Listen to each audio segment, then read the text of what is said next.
आपके कोर्स पूरा भेज दिया है। 2 यूनिट का आपको पहले मिल गया था जो 6th में मैं दे चुका था, और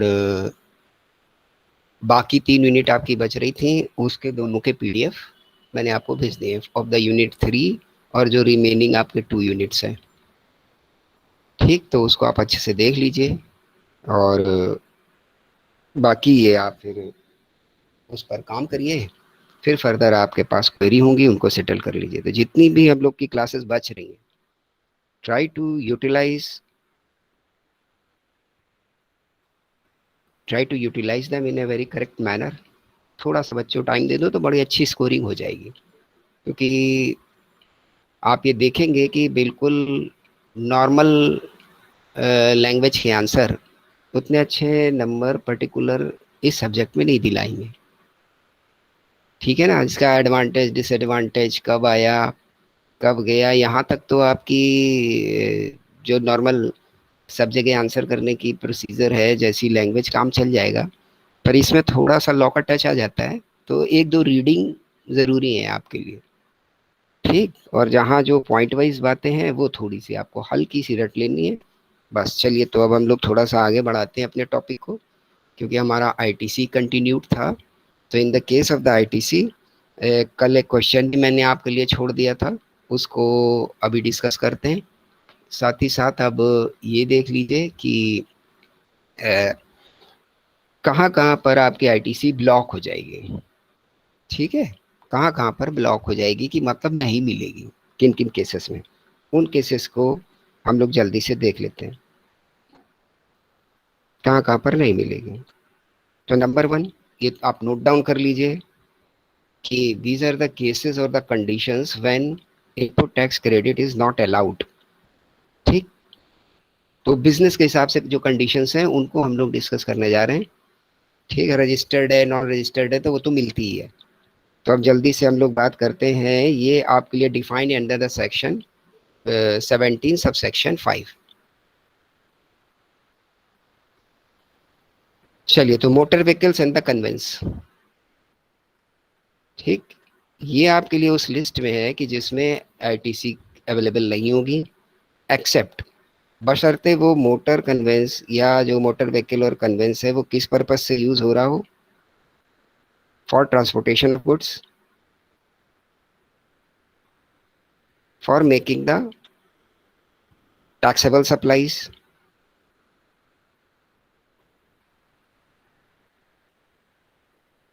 फॉर ट्रांसपोर्टेशन ऑफ पैसेंजर्स। अगर इसमें इस्तेमाल हो रहा है और जीएसटी का कलेक्शन है उसका, तो इनपुट टैक्स क्रेडिट उसको अलाउ हो जाएगी। ठीक, बाकी के लिए नहीं अलाउ होगी, जैसे आपके इसमें लिए तो ये आपको ध्यान रखना है। ठीक है ना। ठीक, आगे बढ़ जाते हैं हम लोग। Food and beverages, outdoor catering, beauty treatment,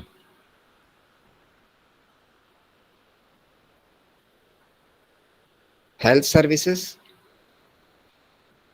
and plastic surgery, इसमें नहीं अलाउ होगी।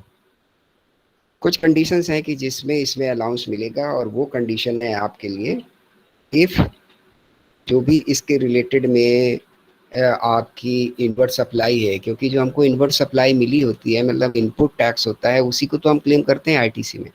तो ये जो आपकी इनवर्ट सप्लाई है, that is of the mixed nature और द कंपोजिट नेचर।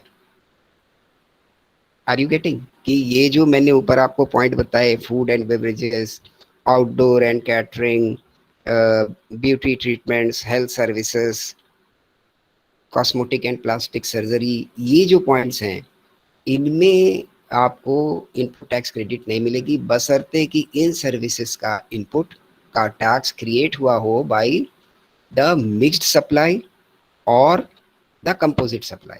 तो मिक्स सप्लाई और कंपोजिट सप्लाई पता है आप लोगों को पीछे से, नहीं तो ये सारे मैंने आपके लिए स्टडी मटेरियल भी डाल दिया है, लेक्चर्स भी हैं, वहाँ देख लीजिए, आराम से मिल जाएगा सब। मतलब आप के साथ जब 2 चीज़ें जुड़ी हुई आ जाएं, इन केसेस में मिक्स्ड और कंपोजिट है। ठीक है ना, बंडल्ड सप्लाई को आगे हम लोग तोड़ते हैं तो वो मिक्स्ड और कंपोजिट में बदल जाती है। ठीक, हल्का सा आप देख लीजिएगा, फिर क्वेरी रह जाए तो आप पूछ सकते हैं।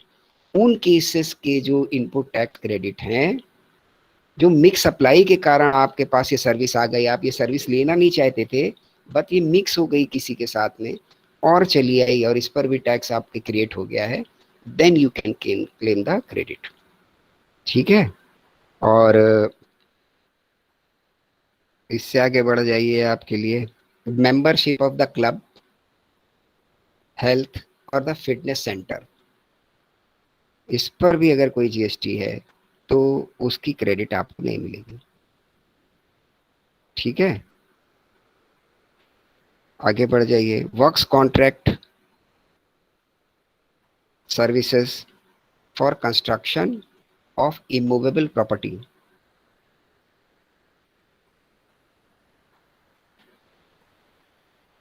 वर्क कॉन्ट्रैक्ट आप समझते हैं ना, काम करने का जो ठेका दे दिया जाता है, उस पर की उसकी सर्विसेज पर अगर कोई जीएसटी क्रिएट हो रही है और उसका आपको इनपुट टैक्स क्रेडिट चाहिए तो नहीं मिलेगा, इमूवेबल वर्क कॉन्ट्रैक्ट हो आपका, एक्सेप्ट, एक दो एक्सेप्शन है कि सच इमूवेबल प्रॉपर्टीज प्लांट और मशीनरी, इसके अलावा नहीं मिलेगा। अगला पॉइंट आपके लिए,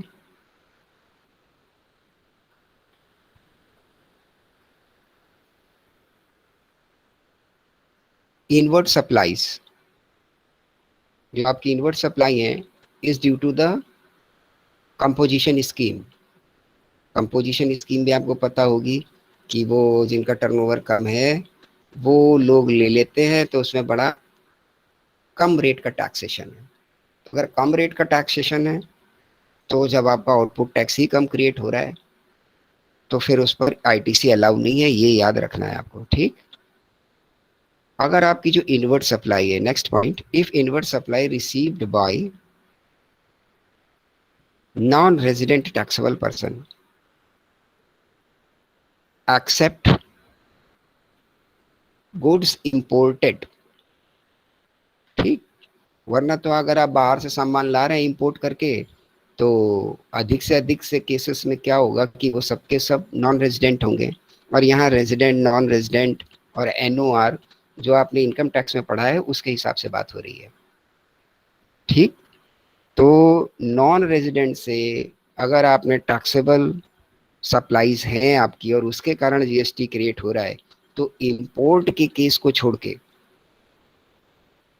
बाकी किसी में आपको आईटीसी नहीं मिलेगी। अच्छे से लिखते चले जाइए, goods and services used for personal consumption, ये क्या बता दिया, ये तो मुझे पहले से ही पता था। ठीक, फिर भी लेकिन इन केस आपको अच्छे से लिखने को आ जाए अगर बड़े क्वेश्चन में, तो ये ज़्यादा पॉइंट होने चाहिए, तो अच्छे से हम लोग लिख सकते हैं। अगला लिख लीजिए, बहुत इंटरेस्टिंग है, goods that are stolen, lost, comma लगाते जाइए हर एक के बाद, goods that are stolen, lost, destroyed, written off और डिस्पोज्ड ऑफ। ये जो डिस्पोज्ड ऑफ है ये किस तरीके का होना चाहिए, disposed of by way of gift और फ्री सैंपल्स, इन पर भी कोई अगर जीएसटी है तो वो अलाउ नहीं होगी। मान लीजिए आप 100 आइटम बनाते हैं, उसमें से 10 आप सैंपल में लोगों को दे देते हैं कि यार ये ले जाओ जरा देखना, आप देखते हैं ना बाजार में और हमारे हर जगह ये चलन होता है, इसको इस्तेमाल करके देखो भाई, फिर अगर अच्छा लगे तो ले लेना, तो this is the free sample you are providing. तो अगर आपने उसमें से 100 में से 10 फ्री सैंपल में दे दिए तो आपको कौन सा रूल लगाना पड़ेगा, अपोर्शनमेंट, जो मैंने आपको पीछे क्लास में बताया है कि 9:1, 1 चला गया आपका किसमें, फ्री सैंपल में, या ऊपर जो जो बातें मैंने आपसे डिस्कस की इनमें जो भी शेयर चला जाएगा, either to the stolen, either to the destroyed, either to the lost, इतने सारे थे, या you have written off in your books, या आपने उनको हटा दिया, बुक में राइट ऑफ कर दिया है। ठीक, डिस्पोज कर रहे हैं आप बाय वे ऑफ गिफ्ट, किसी को गिफ्ट की तरह दे रहे हैं, बेचना डिस्पोज ऑफ है वो वाला नहीं, dispose by way of gift और द फ्री सैंपल, इस कैटेगरी में जो जो गुड्स आ जाएंगे आपके, उन गुड्स की उनके शेयर आईटीसी कलेक्शन का उनका जो भी उसके ऊपर इनपुट टैक्स क्रिएट हुआ होगा उसी रेशियो में आईटीसी आपको डिसअलाउ हो जाएगी। ठीक, अगला पॉइंट है आपका, ठीक है, अगला पॉइंट है आपका कि अब किस पे नहीं मिलेगी। अगर प्रॉपर ऑफिसर को ये लग गया कि जो भी आपने टैक्स पे किया है या लेके आए हैं that is with the intention to evasion of tax,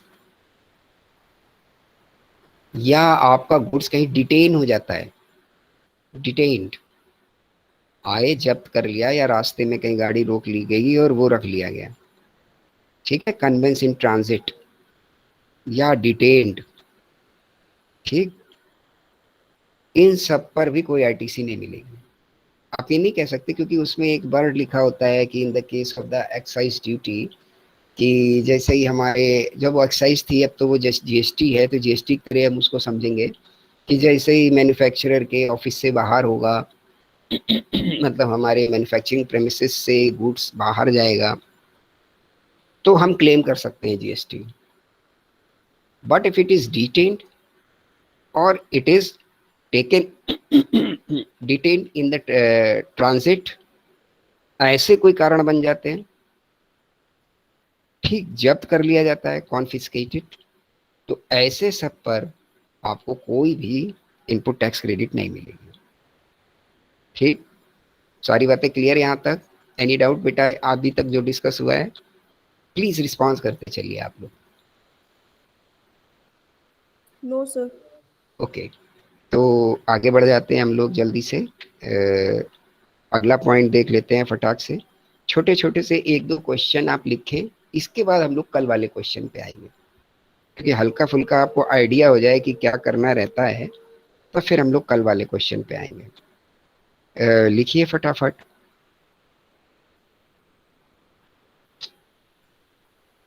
value of supply of goods, जो आपका सामान है, ठीक है, value of supply of goods is ₹6,000, 6,000 का आप बेच रहे हैं, ठीक, ब्रैकेट में लिख लीजिए, which is 50% of the goods purchased.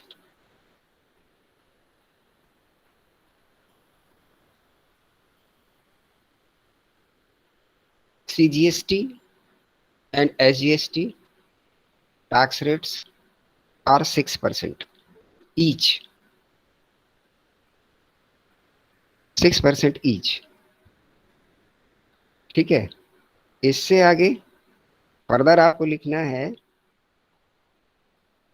Balance in the stock is 50%, balance in the stock 50%, value of receipt of goods is 10,000,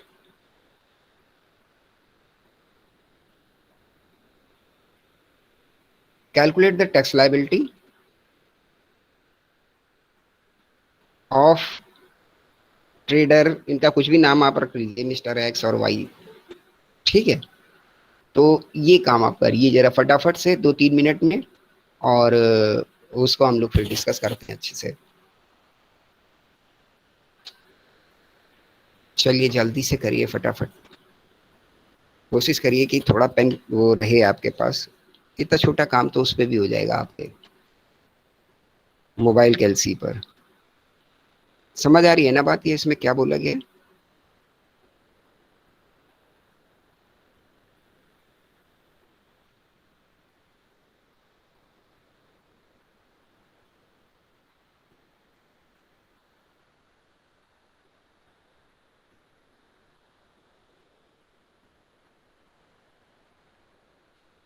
इसको अच्छे से आपको करना है और अपना नोट भी लिखना है कि क्या हो रहा है इसमें। Now you are feel that you are the GST adviser of mister X, उस हिसाब से काम करिए, not like a student of BBA. Think you are a professional and you are a GST adviser and this is a very simple transaction case and mister X is come to you, तो आप वो आपसे पूछ रहे हैं क्या होगा भैया बताओ, अब आपको बताना है।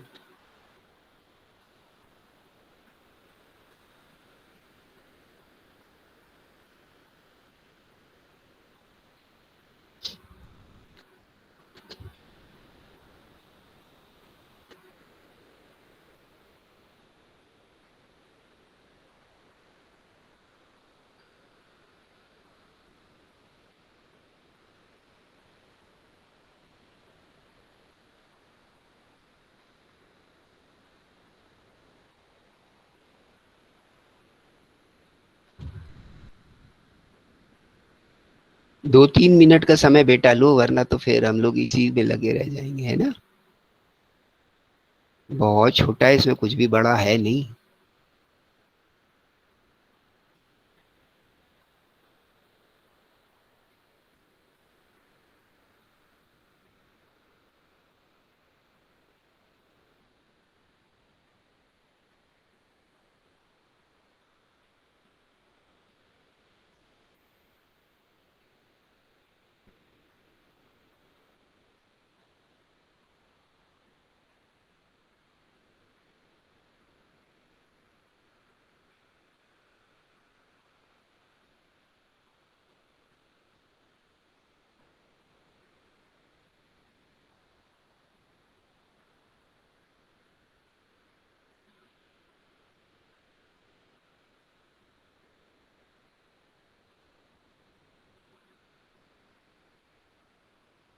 हाँ बच्चों, करो जल्दी।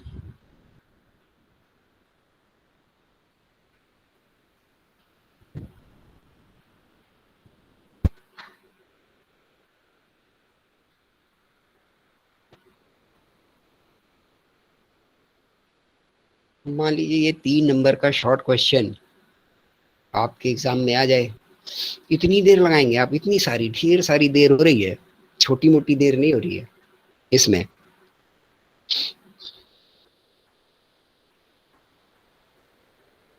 जो जैसा जिससे हो रहा है, प्लीज शेयर एंड रिस्पॉन्स। तब तो डिस्कशन है, वरना बेटा मैंने सवाल बोला उसका सोल्यूशन भी बोल दूं तो ये तो आपको किताब में भी छपा मिल जाएगा ना, या 10 जगह और मिल जाएगा। और मोस्ट सिंपल वन, ना इसमें एन नंबर ऑफ ट्रांजेक्शन्स हैं, ना आगे आपको ज्यादा कुछ सोचना है। जल्दी करिए और इसका आंसर निकालने की कोशिश करिए अपने हिसाब से।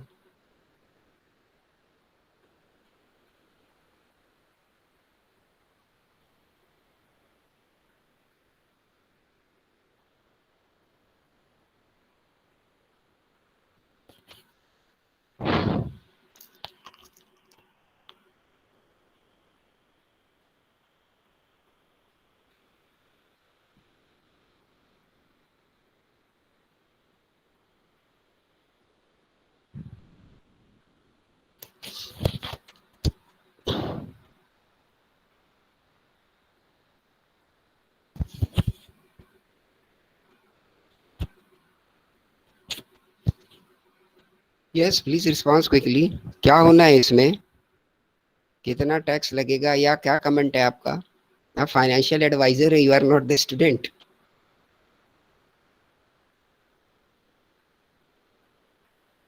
अगर कोई आदमी आपके पास आया है अपनी समस्या को लेके कि इसमें कितना टैक्स जमा कर दें भाई साहब, ये पूछने आया है वो आपसे, तो आप उसे क्या राय देंगे?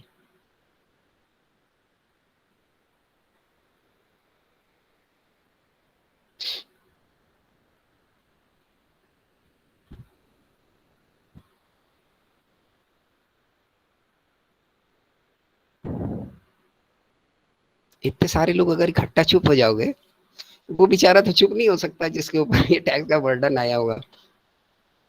वो तो कल्प्रिट बन जाएगा। आप लोग तो सारे अगर चुप के चुप हो गए, सारे फाइनेंशियल एडवाइजर, तो उसको बड़ी दिक्कत हो जाएगी।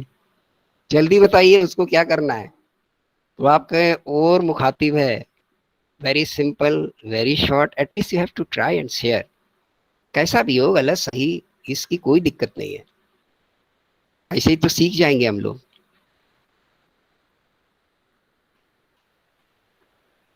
और बेटा यहीं पर ही सारी बातें होती हैं। जब आपको हल्का सा न्यूमेरिकल संभालने आ गए तो तब समझिए कि आपको पढ़ने का सारा फायदा हुआ। वरना वो रटते रह जाइए, पेपर दे लीजिए, पास हो जाइए, और जब कभी कहीं इंटरव्यू में आप पहुंचे या हायर स्टडीज में तो दिक्कतें होना शुरू हो जाती हैं। बताइए जल्दी से।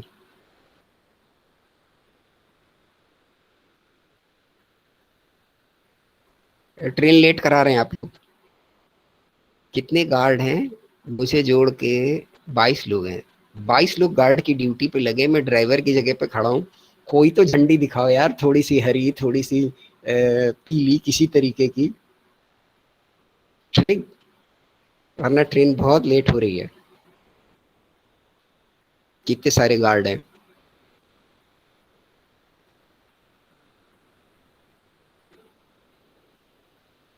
Yes, everybody's.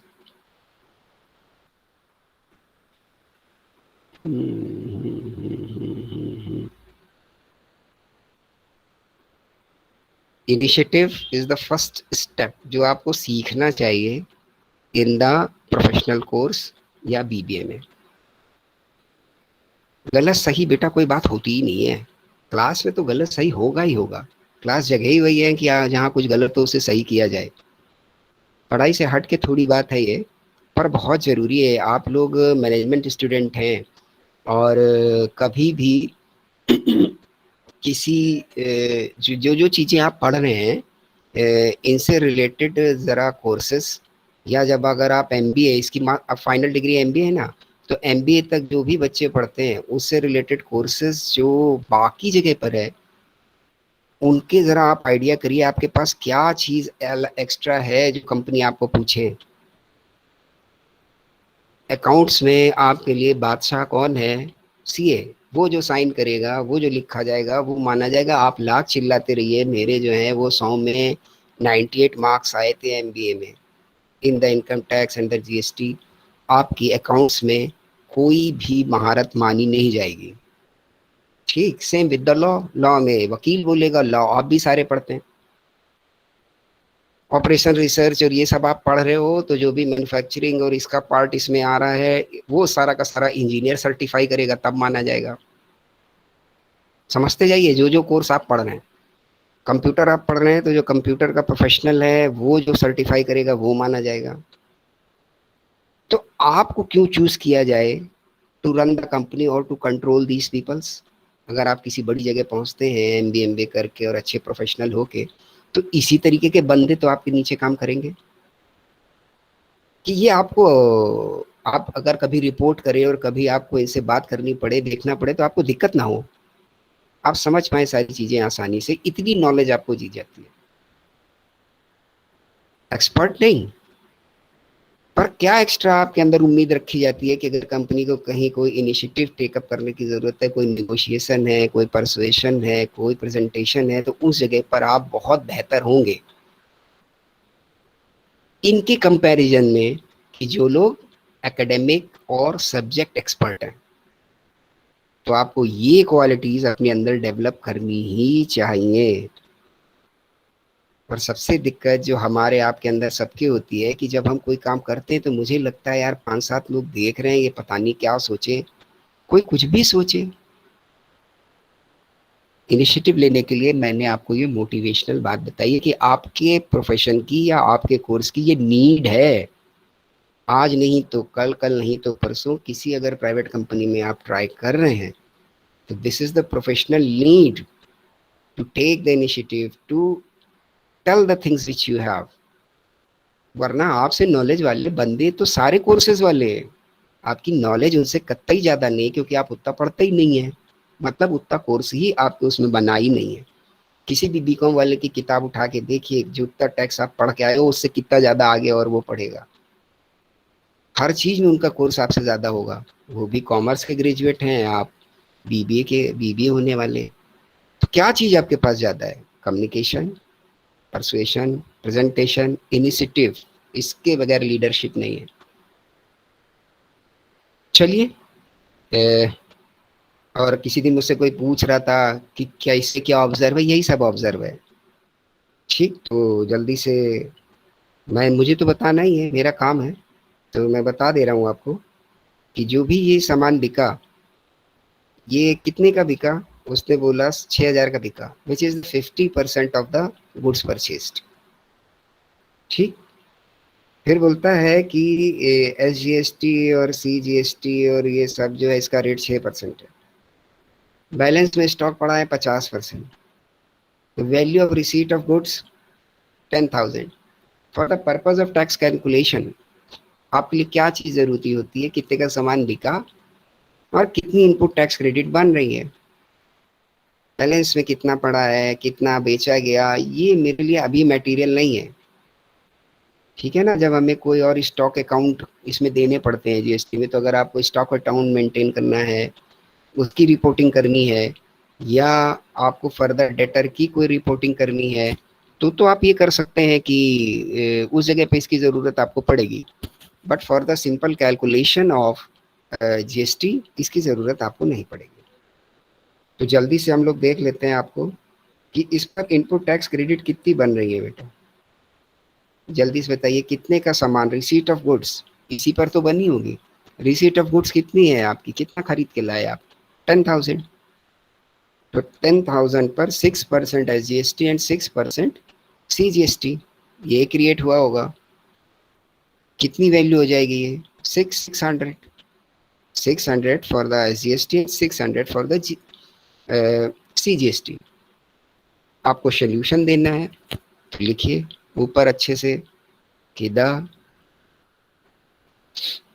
Tax liability of mister X for the assessment year, ये लाइन पूरी आनी चाहिए आपकी। फिर पर्टिकुलर, फिर एक कॉलम में S G S T amount rupees, ठीक, फिर दूसरे कॉलम में C G S T amount rupees. बन गया आपका प्रोफार्मा। अब आप लिखिए इनपुट टैक्स कितना हो रहा है आपका, 6% 10,000 का, आपका goods receive 10,000, 600 and 600। Output tax 6,000 का सामान आप बेच रहे हैं, वैल्यू पे लगता है तो 6% 360 दोनों के केस में। तो क्या कोई टैक्स लायबिलिटी बनती है, नहीं बनती, ठीक। उसे अलग से कुछ नहीं देना क्योंकि उसकी आईटीसी ऑलरेडी इससे ज़्यादा है, आउटपुट टैक्स से ज़्यादा है। तो अब आपका काम क्या होगा कि जहां आपने ऊपर आईटीसी लिखी है उसके नीचे विद इन द ब्रैकेट छोटा सा लिखिए balance in the electronic credit laser. ये भी बात कहीं ना कहीं मैंने आपसे बोली होगी कि जो भी आपकी आईटीसी के बैलेंसेस है वो कहाँ दिखाई देते हैं, इलेक्ट्रॉनिक क्रेडिट लेजर। पोर्टल पर एक लेजर बना होगा आपके नाम का, इलेक्ट्रॉनिक क्रेडिट लेजर, वहां पर ये आपको अमाउंट दिखाई देगा कि मेरी आईटीसी कितनी है, आईजीएसटी में कितनी है, एसजीएसटी में कितनी है, सीजीएसटी में कितनी है, जो जो आपके लिए एप्लीकेबल है उनमें कितना अमाउंट आपका स्टैंड कर रहा है क्रेडिट बैलेंस। तो ये आपको नीचे ब्रैकेट में लिखना चाहिए, ठीक। किसके नीचे, जहां पे ऊपर आपने लिखा कि जो भी आपने आईटीसी के लिए रिमार्क लिखा कि 10,000 का सामान परचेज हुआ था, इसके कारण 600 रुपये, उसी के नीचे ब्रैकेट में लिख दीजिए balance in the electronic credit laser. इसके बाद आपका आउटपुट टैक्स आ गया। आउटपुट टैक्स में 360 आप घटा दीजिए। तो अभी भी तो उसका आईटीसी क्लियर हो रहा है, उसे तो अभी तो टैक्स देने की लायबिलिटी बनती नहीं। अब आपको नीचे लिख देना चाहिए एक्सेस क्रेडिट रिमेन्स इन, किसके लिए, ये जो 600 से 360 घट के 240 बच रहे हैं एसजीएसटी और सीजीएसटी में, इसके लिए लिख देना चाहिए कि net excess credit available in the electronic credit ledger, कि अभी आपकी इतनी क्रेडिट का बैलेंस पड़ा हुआ है। अब जो मैंने आपको बोला था कि feel you like a financial adviser, ये तो आपने स्टेटमेंट बना दिया वर्किंग।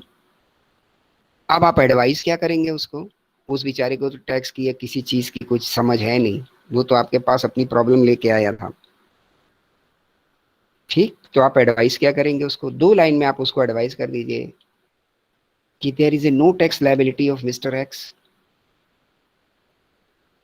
ठीक है ना, regarding the details provided by him, जहां तक की डिटेल उन्होंने दी वहां तक उनके ऊपर कोई टैक्स लायबिलिटी नहीं है,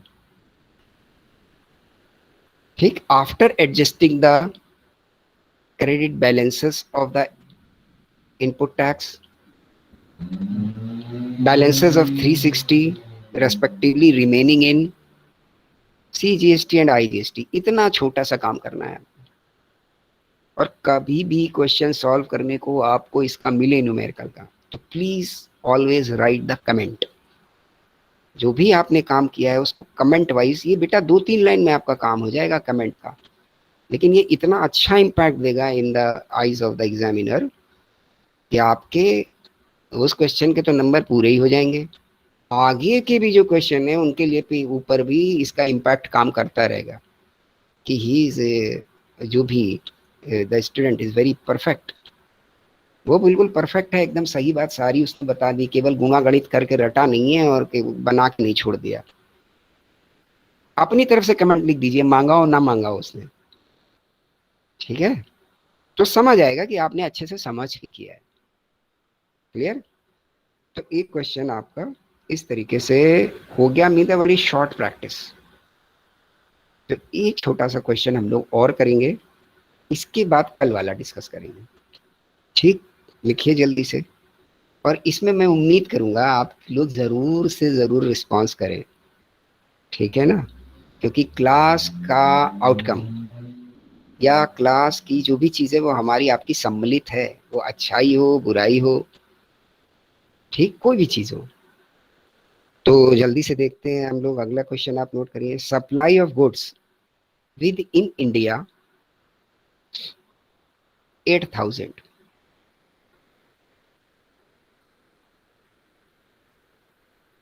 एक्सपोर्ट्स ऑफ गुड्स 4,000, SGST और CGST का rate 6%, value of receipt of good 10,000, ठीक है? Value of receipt of goods 10,000, और जो आपकी रिसीविंग थी उस पे भी रेट यही एप्लीकेबल थे, 6% वाले। तो अब अगर ये सज्जन आपके पास आ गए, तब आप इनके साथ इनको क्या बताएंगे कि क्या है भाई, टैक्स जमा करना है कि नहीं करना है, क्या आपकी स्थिति है? पिछला वाला तो आपकी बात सुन के बड़ा खुश होके गया, दूसरे दिन लाके मिठाई खिला जाएगा कि मुझे कोई टैक्स नहीं जमा करना, और भैया ने बता दिया, बिल्कुल ठीक, तो मेरे तो और चढ़े हैं सरकार के ऊपर। तो अगर आपको फिर से कोई मिठाई, धन्यवाद या फूल या कुछ चाहिए या जो भी, तो उसके लिए आपको इसका कुछ बताना पड़ेगा। Yes please. ऐसे ही पढ़ाई को इंटरेस्टिंग बनाया जा सकता है विद द फील। आप फील करो कि हम वो काम को कर रहे हैं, because you are going to be the professional. So why didn't you feel that today I am a professional?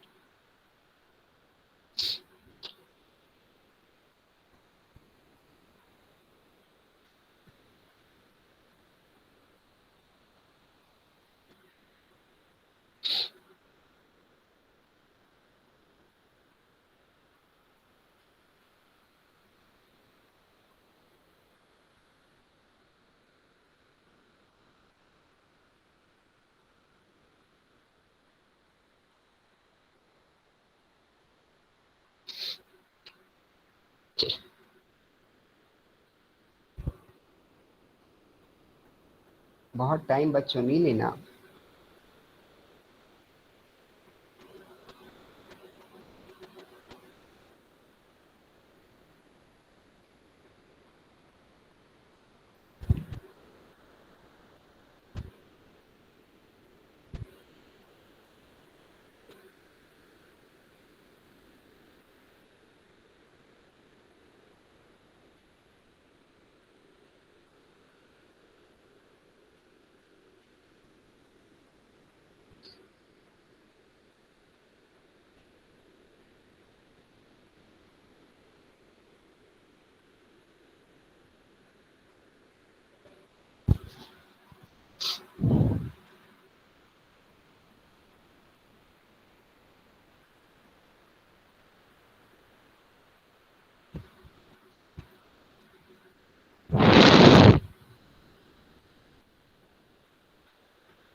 Yes बेटा।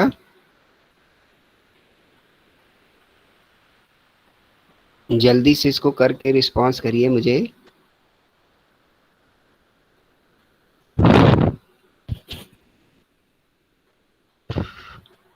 रिटन एग्जाम की कंडीशन में आप 90% ये मान के चलिए कि शॉर्ट न्यूमेरिकल तो आएगा ही आएगा। ठीक, एक या दो या तीन कुछ भी। और वो इस तरीके के शॉट तो बहुत है, शॉट है, तो प्रैक्टिस आप करिए ज़रूर। ठीक, बड़ा भी आ सकता है, लेकिन शॉट तो ऑलमोस्ट तय ही है। पिछले साल के पेपर्स आप देख सकते हैं अपने सीनियर से अरेंज करके। चलिए, जल्दी से बताइए। तो पिछला वाला तो मैंने आपको अच्छे से एक्सप्लेन किया, तो इस पे आपके कुछ तो इंसाइट्स क्लियर हो रहे होंगे और कुछ आप कर सकते हैं। या यार आप मुझे सरकार समझ रहे हो और अपने आप को प्रदर्शनकारी नहीं साथ देंगे? आंदोलन चल रहा है, किसान आंदोलन, आंदोलन चल रहा है, जवाब नहीं दो आंदोलन, इसी ऐसा कुछ चल रहा है क्या भाई? लग रहा है मुझे ऐसा ही कुछ चल रहा है, वरना गलत सही कुछ ना कुछ तो रिस्पॉन्स आने ही चाहिए।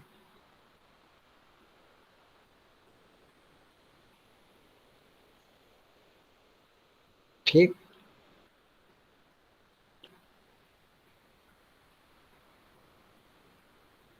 तो आंदोलनकारी की कैटेगरी में आते जा रहे हैं आप लोग मेरी निगाह में। जरूर रिस्पॉन्स करिए।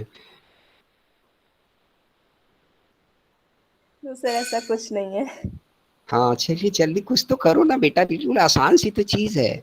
Why don't you trying? गलत करो कुछ बोलो तो फिर आपका इन्वॉल्वमेंट होगा, वरना मैंने ही क्वेश्चन बोला, मैंने ही प्रोफार्मा में एंट्री नहीं समझ आ रही है, मत करो एंट्री, वैल्यू से आंसर दे दो मुझे। समझ तो है, कैलकुलेशन तो समझ आया है आपको।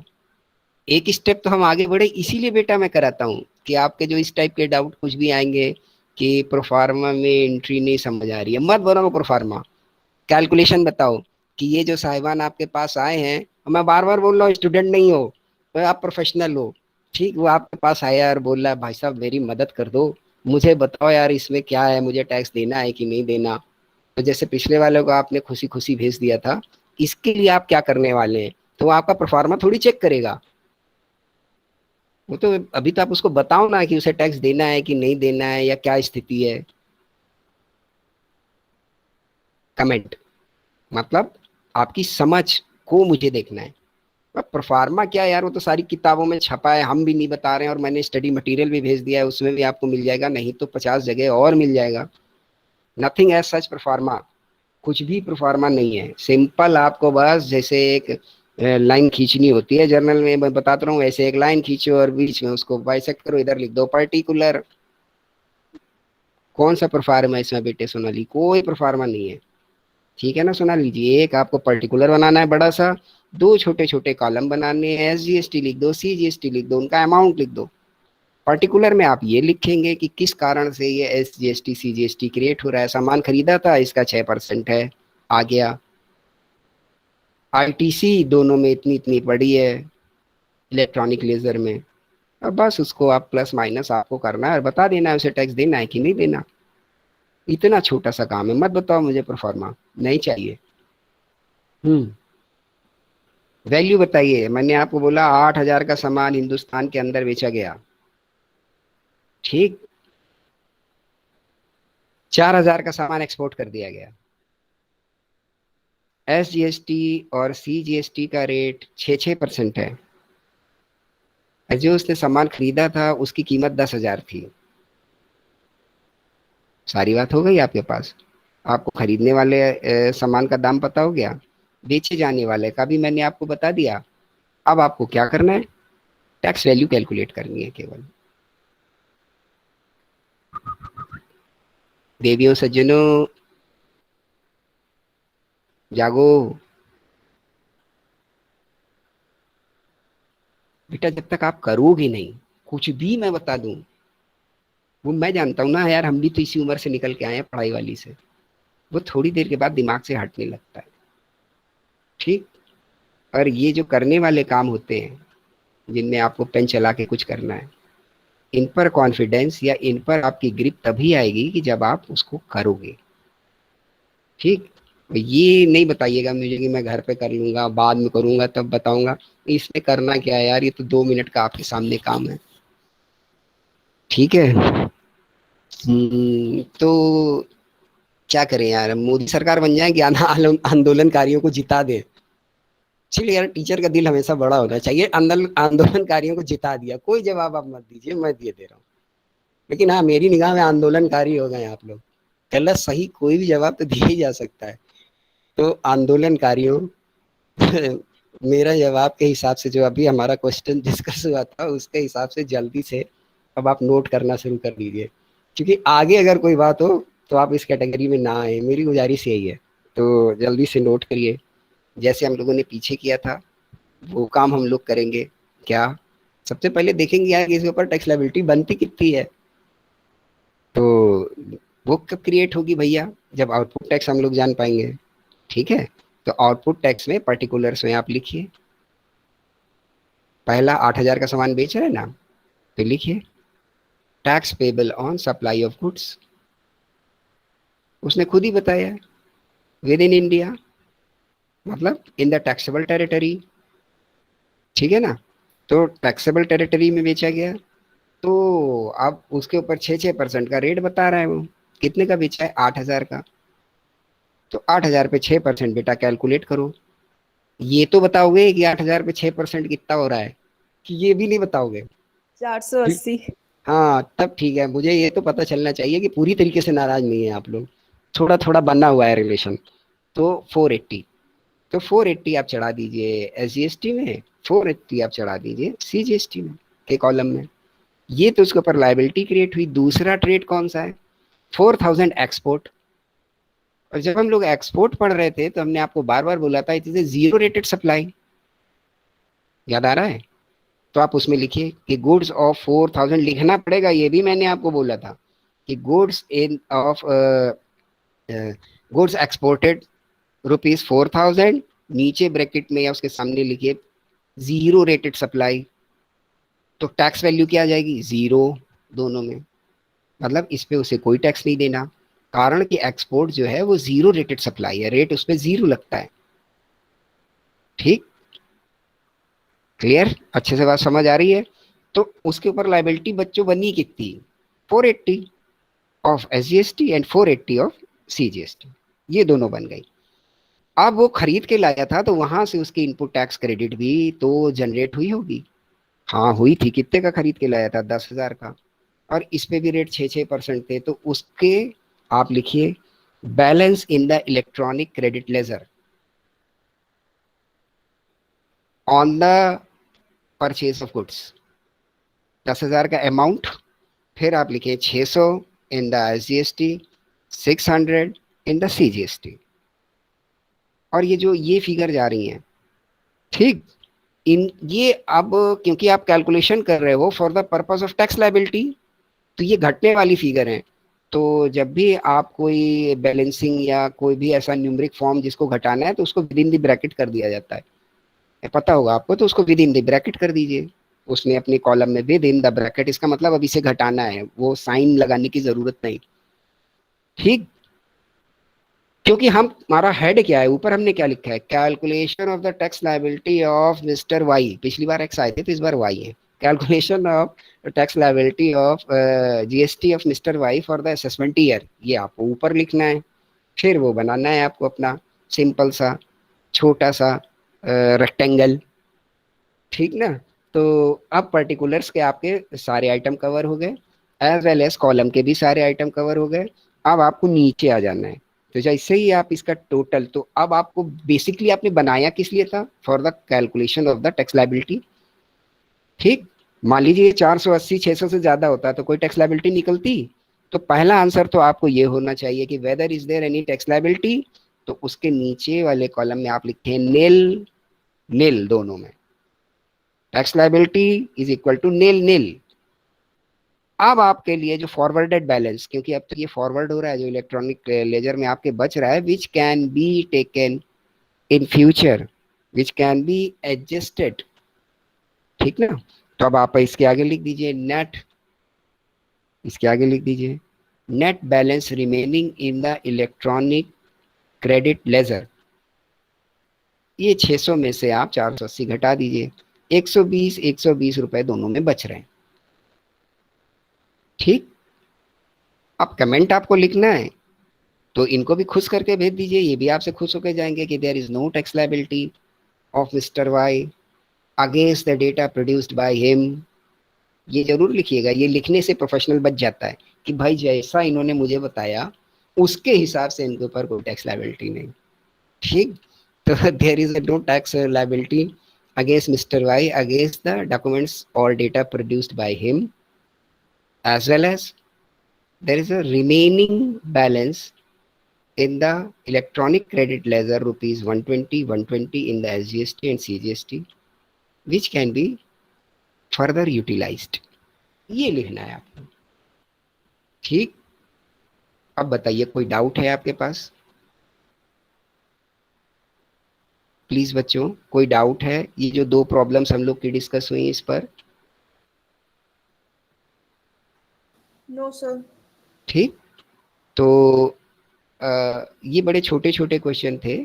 अब आप लोगों से गुजारिश है कि प्लीज ये इनकी प्रैक्टिस बेटा आप लोग जरूर करिए। और आगे मैं की क्लासेस में, अब हमारी आपके साथ कल तो एक क्लास आई है, तो कोशिश करूंगा कि इन क्वेश्चंस का रेंज बढ़े, तब आपकी और अच्छी प्रैक्टिस हो जाएगी कि अगर बड़ा क्वेश्चन आता है तो आप हैंडल कर पाए। और साथ ही साथ एक चीज आप और नोट कर रहे होंगे कि why this numericals are important, gradually they are providing you the revision of the course.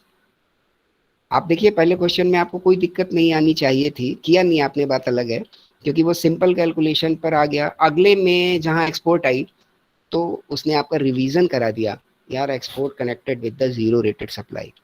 तो ऐसे ही जब हमारे न्यूमेरिकल्स आगे बढ़ेंगे तो कई सारे पॉइंट और कंपोनेंट ऐसे आ जाएंगे कि जो आपकी रिवीजन अच्छी करा देंगे और वो आपको थ्योरेटिकल आंसर में भी बड़ा मदद उससे मिल जाएगी। इज इट ओके जो बात मैं बोल रहा हूँ? Are you agree with it? Yes sir. तो इसलिए इसको बेटा अटेम्प्ट आप मेरे साथ जरूर करें। ठीक, तो मेरा भी उत्साह बना रहेगा यार, वरना तो मुझे लगेगा कि मैं ही तैयार हो गया, मैं ही शीशे के सामने खड़ा हो गया, कोई था ही नहीं। तो ऐसा सोलो परफॉर्मेंस मत करवाइए प्लीज।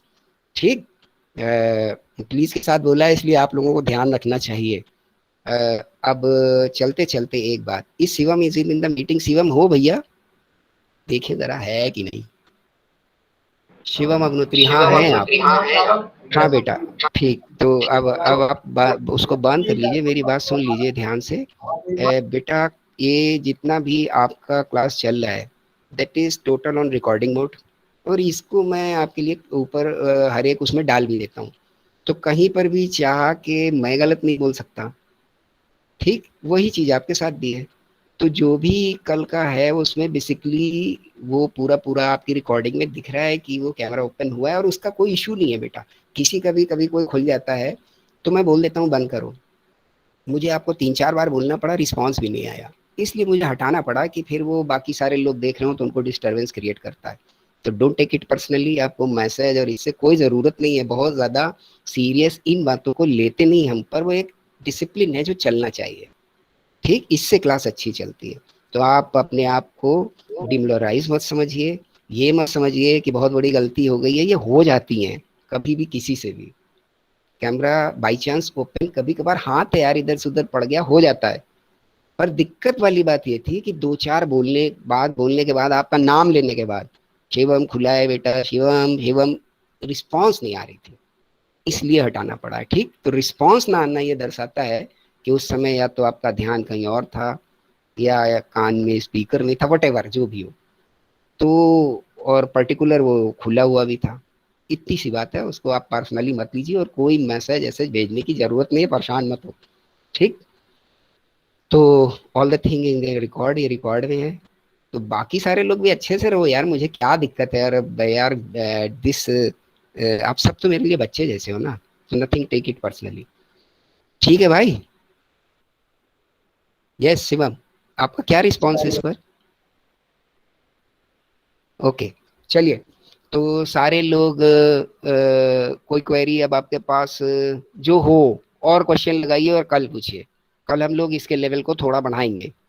ठीक, और उसके बाद आप इसको साथ साथ लगाएं तो आपकी प्रैक्टिस अच्छी हो जाएगी। और भी सारा जितना भी टेक्स्ट मैंने आपको भेज दिया है, जो लेक्चर हैं, इनको अच्छे से देखिए और क्वेरी जनरेट करिए, क्योंकि हमारी आपकी मुलाकात इसमें अधिकतर बच्चे मुझे वही दिख रहे हैं कि जिनकी मुलाकात बड़ी लेट हुई है, either of the section B और सी।